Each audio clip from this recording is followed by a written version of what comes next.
देखिए, आज जो हमारा टॉपिक है ह्यूमन ब्रेन, मानव मस्तिष्क। मानव मस्तिष्क जो होता है वो हमारे शरीर का एक प्रकार का सीपीयू होता है, शरीर का सीपीयू, जिसकी वजह से हम शरीर में सारी होने वाली क्रियाओं को कंट्रोल करते हैं, कंट्रोलर बोल सकते हैं। ठीक है, तो इसकी शुरुआत करते हैं सबसे पहले कि इसके लोब कितने होते हैं। जिस प्रकार से मैंने आपको जब हार्ट का टॉपिक पढ़ाया था उसमें बोलते 4 चेंबर होते हैं, और मैंने 4 चेंबर के बारे में बता के फिर उसके बाद मैं हार्ट को आगे मैंने डिफाइन किया था। फिर मैं कहता हूं कि आज जो ब्रेन का टॉपिक है इसमें आपको पहले लोब के बारे में बताइए कितने लोब होते हैं। तो बोलेंगे इसके केवल 4 लोब होते हैं, उसमें 4 चेंबर थे, इसमें 4 लोब है। कौन सा लोब है? तो बोलेंगे फ्रंटल लोब, अगला क्या है पैरिटल लोब, ऑसिपिटल लोब और टेम्पोरल लोब। तो आपको ये 4 लोब दिखाई दे रहे हैं। कितने लोब? 4 लोब। 4 लोब हो गए। अब बोलेंगे ये क्या है? नीचे तो ये सेरिबेलम है, नीचे ब्रेन स्टीम है, इससे हमारा ब्रेन जुड़ा हुआ है। ठीक है, तो लोब के बारे में पहले हमने शुरुआत कर दी। फिर मैंने कहा कि ब्रेन जो है ये एक नर्वस सिस्टम से कनेक्टेड होता है। किससे?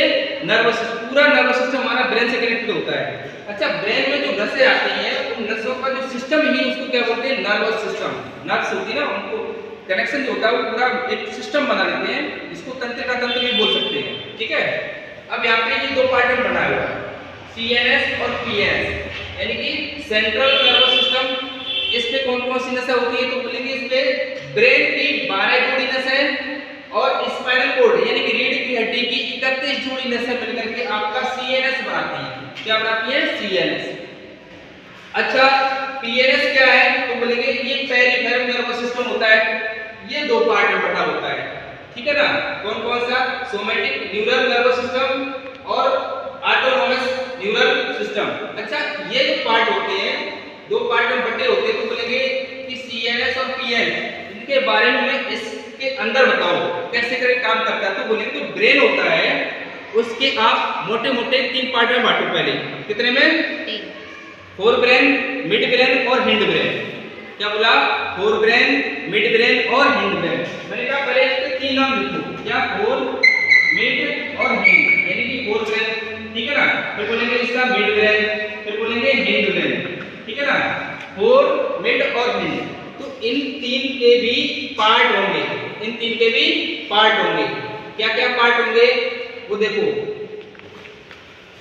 फोर ब्रेन का काम क्या होता है? तो बोले जितनी भी हमारी जिज्ञासा है, तर्क शक्ति है, ठीक है ना, वो क्या हमारा फोर ब्रेन उसको कंट्रोल करता है। जानने की इच्छा है, जिसका फोर ब्रेन अच्छा होगा ना वो व्यक्ति, जिसका फोर ब्रेन डेवलप अच्छे से होगा वो व्यक्ति हर चीज को जानने की इच्छा करता है। ये क्या है? हर चीज के बारे में क्वेश्चन पुटअप करता रहता है।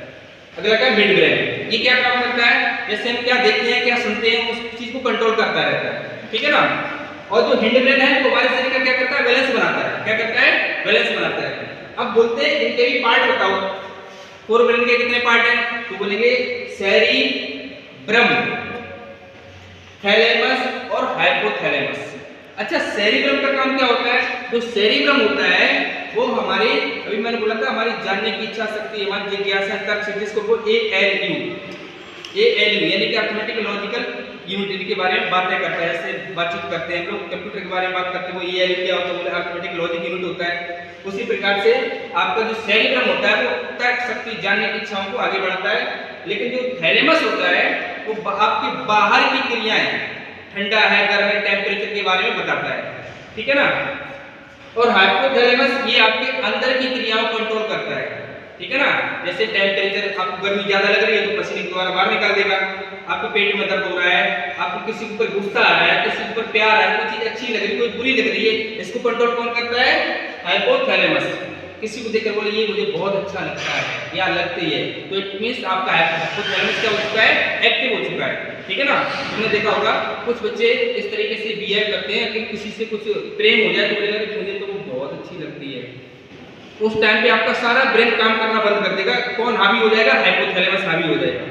ठीक है ना, तो हाइपोथैलेमस की वजह से आपके ब्रेन की जो सोचने की क्षमता हो जाती है कैसी हो जाती है?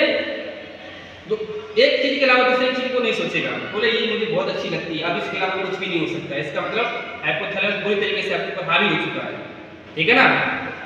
अच्छा आगे बोलेंगे ये क्या है, तो बोलेंगे यहाँ पे मिड ब्रेन के भी दो पार्ट बोलते हैं, क्यों कौन से, तो बोलेंगे सेरिब्रल और कार्पोरा। क्या बोला, सेरिब्रल और कार्पोरा। अच्छा सेरिब्रल तो आपको बता दिया मैंने क्या काम करता है, मैसेज को आगे फॉरवर्ड करता है ब्रेन तक, सेरिब्रम तक। लेकिन कार्पोरा हम जो क्या सुनते हैं वो कार्पोरा कंट्रोल करता है, हम जो सुनते हैं वो कार्पोरा कंट्रोल करता है। अच्छा हिंड ब्रेन जो होता है, हिंड ब्रेन का आपका सेरिबेलम, ठीक है ना, और मेडुला ऑब्लांगाटा। सेरिबेलम और मेडुला ऑब्लांगाटा, इसके दो पार्ट बताएंगे मैं आपको।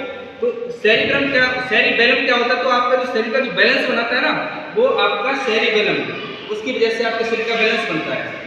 छोटे छोटे बच्चे देखोगे उनको उंगली पकड़ के चलाना पड़ता है, क्यों, क्योंकि उनका सेरिबेलम सही से डेवलप नहीं हुआ है। जो व्यक्ति शराब पी लेते हैं, कुछ नशा कर लेते हैं, उनका सेरिबेलम सही से काम नहीं करता नहीं है, और वो कहीं चलते इधर है तो इधर पैर पड़ता है। इस तरीके शराबी देखा ना, शराबी करके कैसे उल्टे सीधे हरकतें करता है, इसका मतलब उसका सेरिबेलम डिसबैलेंस हो जाता है, ठीक है ना। तो होता है मेडुला ऑब्लांगाटा, ठीक है ना।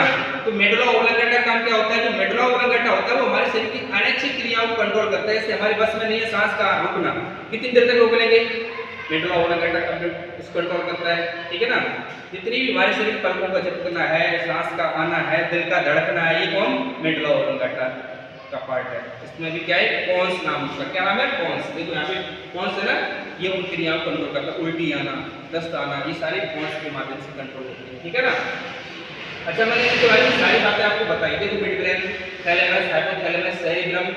आपको ऐसा चित्र मिल जाए तो आपको देख करके कैसे बताओगे, तो बोलेंगे ये जो वाला पार्ट है ना, ये फोर ब्रेन का पार्ट है ये, ठीक है ना। इसको बोलते हैं, इसमें क्या होता है, सेरिब्रम होता है, ये पार्ट जो होता है वो सेरिब्रम का पार्ट होता है। लेकिन इसके अंदर ये पार्ट जो होता है ये बोलेंगे हाइपोथैलेमस होता है, और ये जो गोल सा पार्ट है ये थैलेमस होता है। क्या होता है, थैलेमस बोलेंगे। अच्छा ये बताओ, आपने ये तो बता दिया, ये पिट्यूटरी ग्लैंड क्या होती है, सब कुछ तो बता दिया कि हाँ फोर ब्रेन ये होता है, मिड ब्रेन आपका ये होता है, देखो मिड ब्रेन का ये वाला हिस्सा, ये मिड ब्रेन का हिस्सा है, ठीक है ना। उसमें आपकी तरह क्लियर नहीं हुआ, इसमें पता है ये मिड ब्रेन का हिस्सा है, ये फोर ब्रेन का हिस्सा है, और एंड ब्रेन का हिस्सा कौन सा है, तो बोलेंगे ये आपका दिखाई दे रहा है, ये आपका एंड ब्रेन का हिस्सा है। 1 2 3 तरीके से पॉइंट दिखाई दे रहा है ना, ये आपका एंड ब्रेन का हिस्सा है, ठीक है ना। अब बात करते हैं ये पिट्यूटरी ग्लैंड क्या होती है, तो बोलेंगे कि यही हमारे शरीर के जितने भी हार्मोन्स होते हैं सबको क्या करती है, कंट्रोल करती है। पिट्यूटरी, इसको मास्टर ग्रंथि भी बोलते हैं, ठीक है ना। तो इस तरीके से आपका ये पूरा नर्वस सिस्टम ह्यूमन ब्रेन के बारे में क्लियर हो गया, ओके।